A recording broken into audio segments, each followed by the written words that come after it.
I'm Van. I'm Sori. That's Booby. And call me and Chip. Punk Week. Yep. Punk Week. We're trudging along. Bad Religion, American Jesus. I'm very curious. Our screen cap has a cross and a slash through the sign. Like that no smoking sign. So I'm assuming this is going to be a Christianity is a terrible religion video. We haven't seen a lot of those. If you want to check out timely topical political commentary, you can check us out at Middle America Vin and Sori. And check out My Sori Life. You'll see what happens around our home. Yeah. Okay, let's do it. 1993, Bad Religion, American Jesus. Let's go. Go.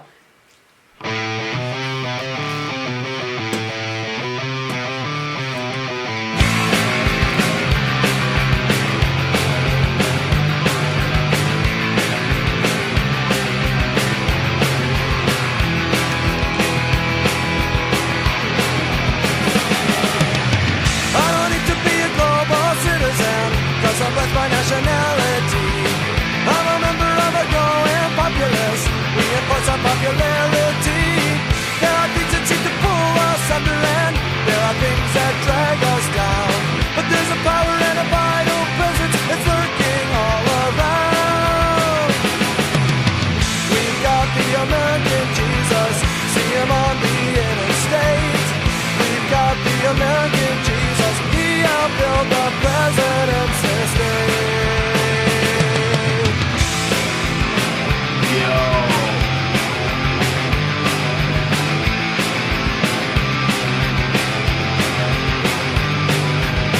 I feel sorry for the Earth's population, cause some people live in the USA. I need some foreigners to copy our morality. They can visit but they cannot stay. Only precious few can garner the prosperity, and it's us lot the freedom confidence. We got a place to go where we die, and the architect resides right here.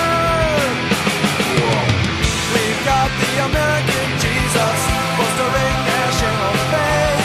We've got the American Jesus, overwhelming millions every day.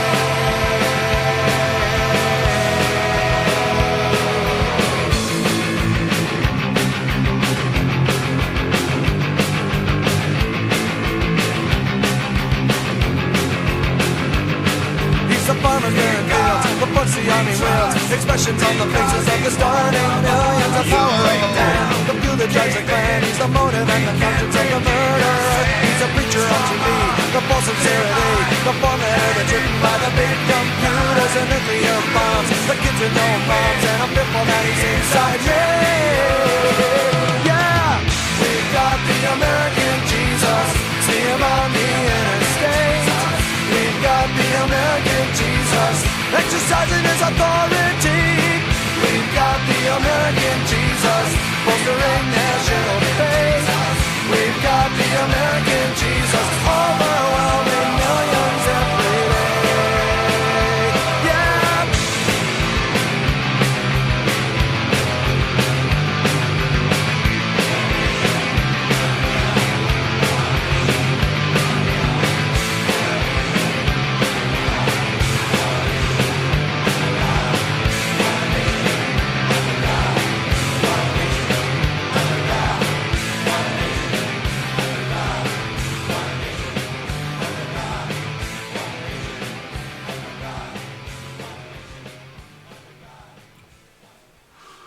Wow. There was a lot of truth to a lot of the stuff he was saying. This was the biggest, most clear-eyed takedown of American evangelicalism known to man. Yep. What year is this? 1993. Kuwait. The Gulf War. Right? Mm-hmm. That's the Gulf War. Whoo! Astaghfirullah. That's a good song. This is a good song. Oh yeah, it was. They are saying some hardcore stuff right here. Mm-hmm. You see this? Wouldn't this be fun to do like a church reacts to? What? Why did you look at me like that? Like you just view the audience and then play the song? Well, now I'll be fair about evangelical Christianity. There have been voices within evangelical Christianity that have voiced this stuff. Yeah. But none of the big worship bands, whatever, have used their art to criticize, Yeah. the system that they're a part of, which obviously you can't criticize evangelicalism when they've got billions of dollars to spend on your record label. Right. So I'm not going to say that nobody says the things that have to be said, so unbelievers have to say it, but at least on the artist side, there isn't a lot of that explicit, almost prophetic self-critique. Right. I don't need to be a global citizen because I'm blessed by nationality. I'm a member of a growing populace. We enforce our popularity. It was the 90s, man. You couldn't mess with us. Honey, I'm sorry, but you're shaking my chair around. Please stop apologizing. You're killing me. You're killing me with the apologizing. Golly. Don't you remember this though? Like feeling like, screw the world. I don't care about the world. It's America, fool. America. No. Like if somebody messed with America, you'd be like, word. Americans don't really look at themselves as global citizens. Well, the thing is, I didn't, like, I think that I was always, like, world conscious, as in I always wanted to be a missionary ever since I was a little kid. Yeah. So I think that kind of, like, changes your mindsets on, like, I remember when 9/11 happened, and I remember my cousin and my sister's reaction compared to mine. Like, I obviously had a problem with it, and I had American pride as well, you know what I mean, the 4th of July and stuff like that. I'd sing my little song and whatnot, but at the same time I had like that global, like, I don't know. What was your cousin's reaction to it? Oh, they were all super angry, and they loved those songs that were coming out. They were singing them when we were having the get-togethers, and I felt uncomfortable with that. I would go both. I would go back and forth. Yeah. There's like one side of me that was like, yeah, don't mess with America. I mean, that's us. Like, who are you? But at the same time, it was like, there was like this, I don't know, like, well, we shouldn't want to just go kill them. Because I think that I was having a conflict with my Christianity and my, you know what I mean? Because my whole family was Christian. So I think I felt uncomfortable with the people preaching Christianity then saying, yeah, let's kill them. Like that, I think that like conflict was, like, I don't think that we should let people mess with us, but at the same time, like, they seemed happy when they were talking about killing them. And I think that was the part that kind of made me feel a little uncomfortable. Yeah. You know? Yeah. Why? You just, I think that you have like a more of a military mindset than I do. And so, I'm looking at it as like, and I wasn't convinced that that Muslims did it. Your family has all these crazy conspiracy theories. But, I mean, I'm there's our attitude toward war, but I'm talking about being a global citizen. Like, Europeans kind of have this kind of idea that they're part of like a bigger whole or whatever, but America, it's like, this is America. Yeah. Like, Americans are like, no, this is America. I don't care about the rest of the world. So, like, for example, when somebody calls you a globalist, Yeah. that's an insult. Like, oh, this globalist here, that's an insult, because what you're saying is you're not prioritizing America above the rest of the world. Oh, that's weird. And their worldview is like, and I'm still like that. I'm not a fan of the whole you're in some global community, yada yada yada type of thing. I'm not a fan of that. Like, I'm an American. Like, I'm an American. I'm absolutely, like, I know there's other countries and other countries are important or whatever. I'm not saying that I hate people from different countries. What I'm saying is that I have loyalty to this country. This is my country, for better or worse, So I don't think that that's bad. People all automatically stereotype that and go, oh, you're one of those people. Yeah. But I think there are extreme forms of nationalism where it's like, when the attitude isn't so much, hey, you need to consider there are other human beings on the planet. The attitude is, I don't need to be a global citizen. It's kind of like this sort of like dismissal of all other people on the planet Earth. Like this irrational dismissal of everybody because you're an American. Like that's dangerous. Like I think patriotism, where you love your country and whatever, and your country has a special place in your heart, and you know, if you fly somewhere and then you have that like homesickness for your country, I think that's beautiful. I think it's healthy. But if you're like, your country's the greatest and you can do whatever you want to other countries because they're not you and they need to act like you, or they need to get the hell out of the way, I think that is a problem. Yeah. And so I think that's what it's talking about. And then when you meld that with evangelicalism, it's crazy. It's very, very dangerous. Very dangerous. We've got American Jesus. We see him on the interstate. We've got American Jesus. He built the president's estate. I was like, yo. Because there's enough in the... Like, okay, so what Romans 13 says, you know, whatever leader is there was there because God put him there. So, you know, Paul is trying like mad to make sure that, you know, his populace isn't taking part in these, you know, these jihads that were going up against, you know, the government. Because there are a lot of little pockets of resistance against the Roman Empire. And so Paul is making sure, hey, we're out of this. We don't do that. Don't take part in that.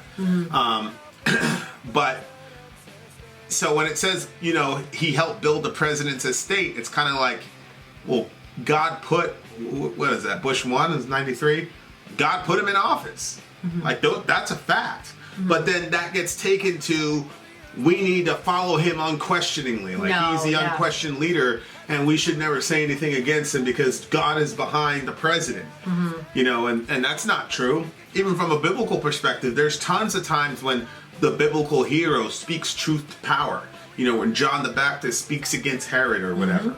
So you're supposed to respect the fact that the guy is in office, but you're not supposed to follow him like a sheep. You're supposed to compare what he's doing with what God's will is.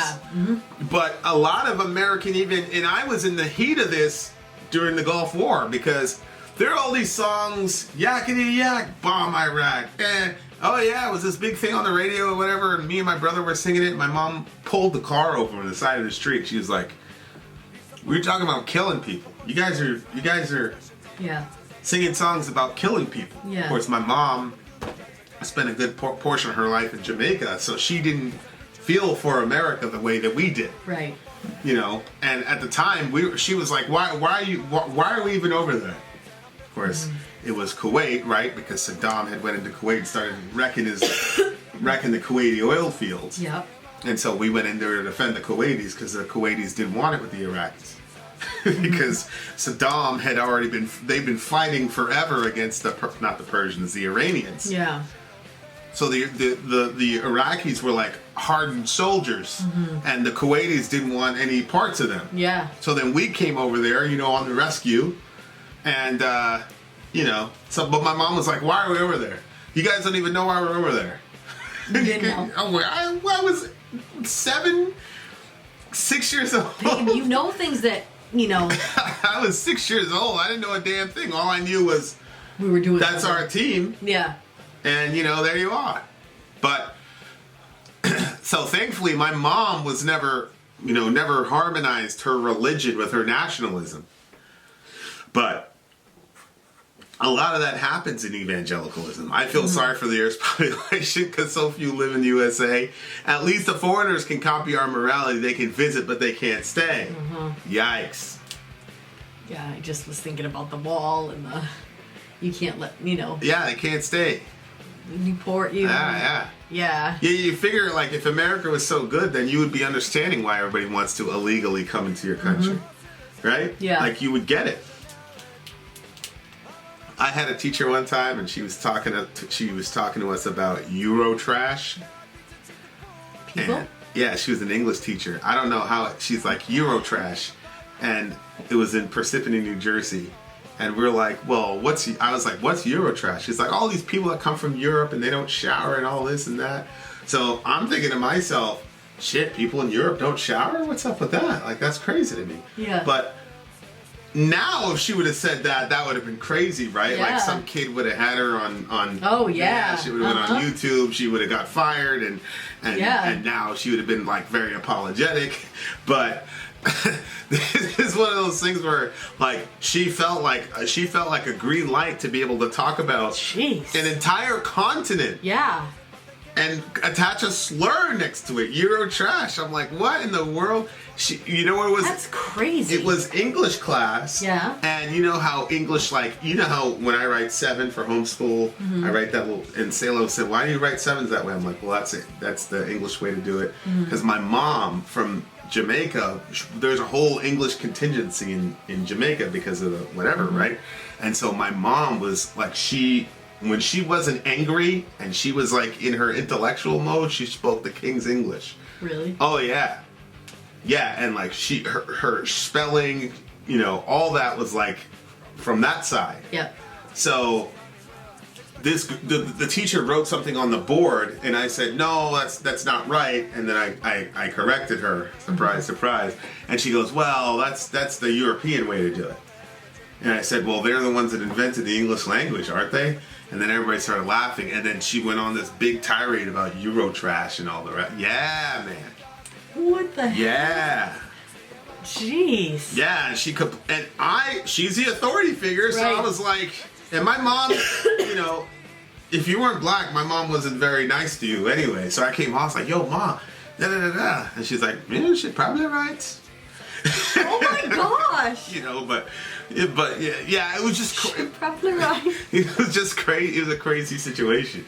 But then she basically said she's probably nasty too, you know, because she's. Oh my gosh. Yeah, it was just pretty crazy. Oh my gosh. But yeah, like now I look back and I'm like, yo, that was crazy. Yeah. The whole freaking She said that continent, for the whole class. all of us. Yeah, Yeah. like this is one of the reasons why like homeschool is important, because you have all these impressionable kids, and I'm like, she wouldn't lie about that. I mean, she's a teacher, she wouldn't lie to us. Oh my gosh. These people from Europe are nasty, son.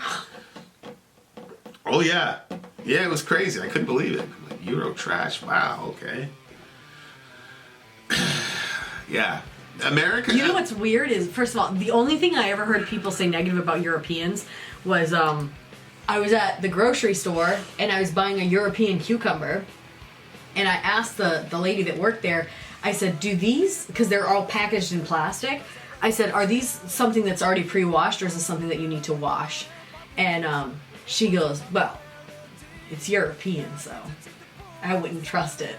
I'd wash it, she said. It's insane. Yeah. Americans are. See, the thing is about Americans is that what we don't realize is that we're part of it. We are a global empire. But we don't recognize it because post Geneva Convention, you can't explicitly come out and say we're going to rule the freaking planet. You can't do that after the Geneva Convention. So we don't realize that we're part of an actual empire that's terrorizing the entire planet. Like we've got these soft blackmails with all these countries where we have these submarines all over the planet, where at any point we could blitz you, and they're just stationed there. Yeah. And there's nothing anybody can do about it. Yeah. Bernie Sanders did a commercial one time when he was running back in, I think it was 2012 or something like that. Yeah. And he did this video of all the bases where we have nuclear submarines across the planet. Really? Yeah, and he's like, this is where our money's going. Oh, and I remember playing it, and this guy Clark was like, damn. And it changed his mind about U.S. foreign policy, but it's like, you know, so Americans don't realize we're part of, like, 9/11 happened, everybody's like, oh, they hate us because we're free. Yeah. You know, it has nothing to do with our foreign policy with Israel and unilaterally supporting a state that's doing a whole bunch of unjust things to people. And yes, it's an apartheid state. I said it. Because I know people that live there, and they tell me. So they live on the Palestinian side. So so we support. We're unilaterally supporting Israel, and so that's one of the things that instigated 9/11. But no, it's just because we're free. That's it. They just hate our freedom. Yeah. and we're Christians. They hate God. That was a big thing. These Muslims like hate God. Like, And they're Quran. they're Koran, and they're Mohammed. You know, like Yeah. you know, and there were millions of evangelicals that really believe that they attacked us because we're so godly and we're so free, and that's why we got to go over there in another crusade and kill these people. Wow. Like, there are a lot of evangelicals that believe that. So it's like, it's crazy. We've got the American Jesus bolstering national faith. We've got the American Jesus overwhelming millions. This part right here was crazy. He's the Yes, farmer's it was. barren fields in God, the force the army wields we trust, the expression on the faces of starving millions because he's one of I us. know. Yikes. The power of the man. He's the fuel that drives the clan. He's the motive and conscience of the murderer. You know, he can... He's the preacher on TV, strong heart, the false sincerity, clear mind, the form letter that's written by the big computers and infinitely kind. You will find that I am kind. And I'm fearful that he's inside of me. He's our champion. See, that right there, that whole little segment there was brilliant because he's saying that right there when it says, because he's one of us. Mm-hmm.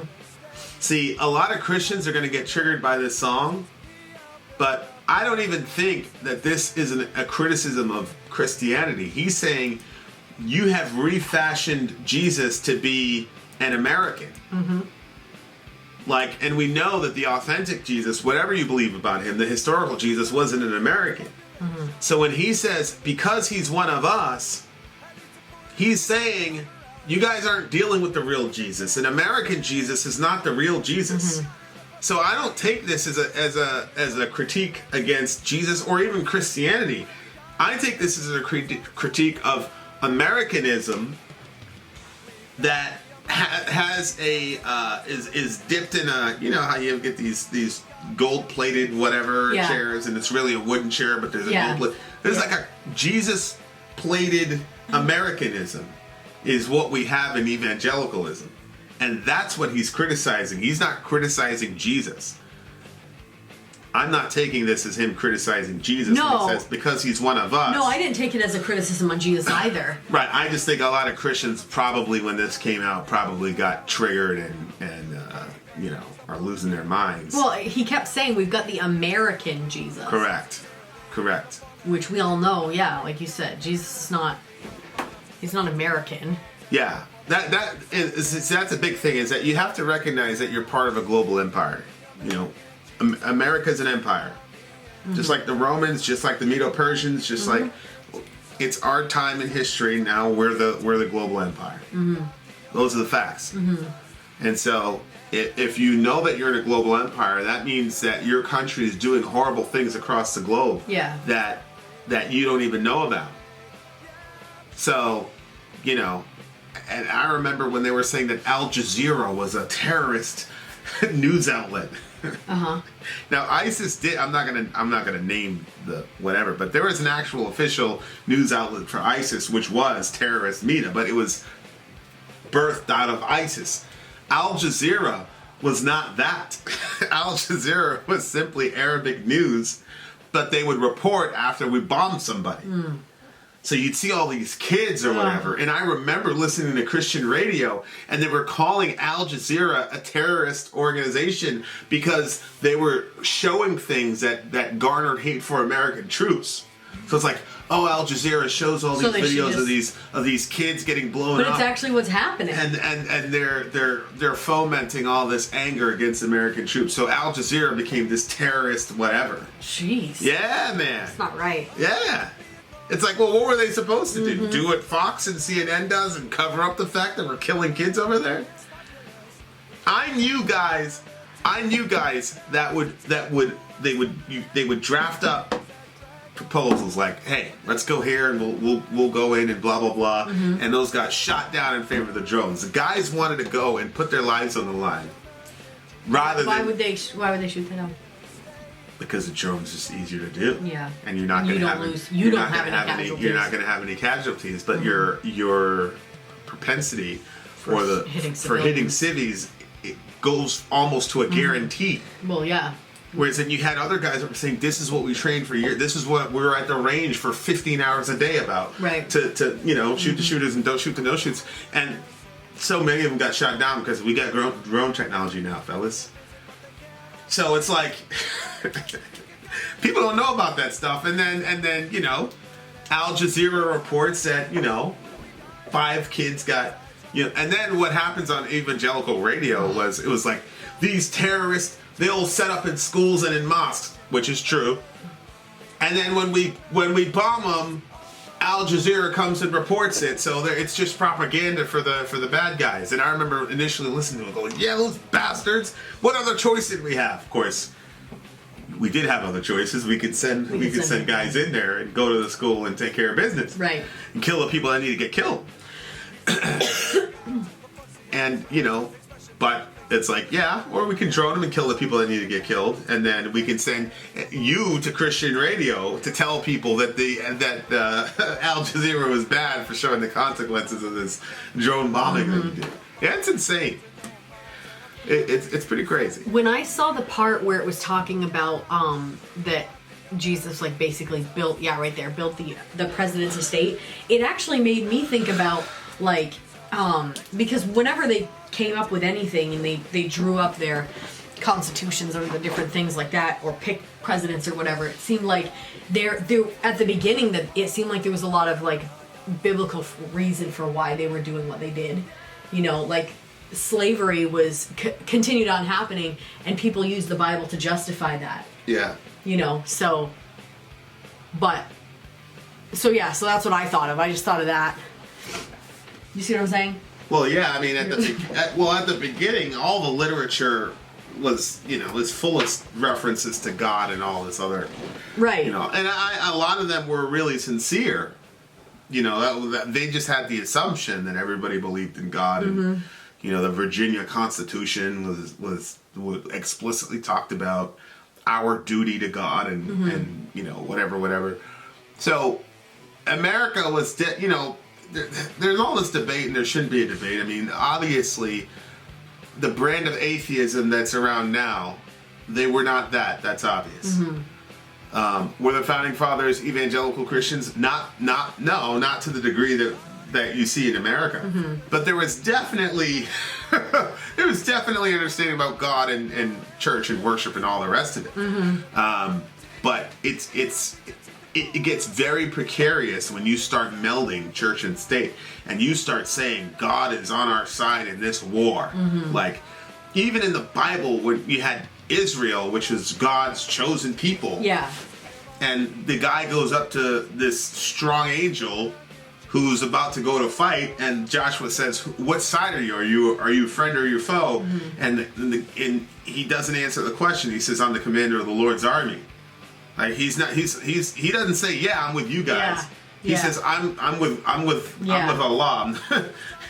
So it's very precarious when a country starts saying that God is on their side. Yeah. That's especially in a military context. That's what I was thinking.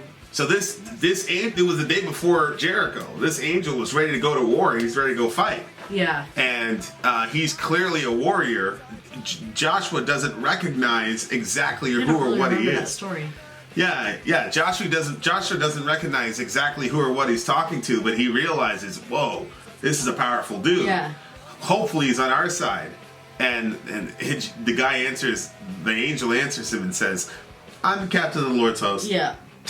Yeah. I'm not on your that's important. That's an important distinction. Can you walk around and say that God's on your side in your country? Are you kidding me? All the innocent people we've killed across the globe? Ridiculous. Anyway, this is a 10 for me. Well, me too. Good job, guys. Yep. Good criticism of American evangelicalism. For sure. Christians, stop getting so triggered and listen to what people say. Good Lord. Think it through. Vin out. Sori out. Gone. Yeah, we've got the American Jesus. See him on the interstate. We've got the American Jesus, exercising his authority. We've got the American Jesus, bolstering national faith. We've got the American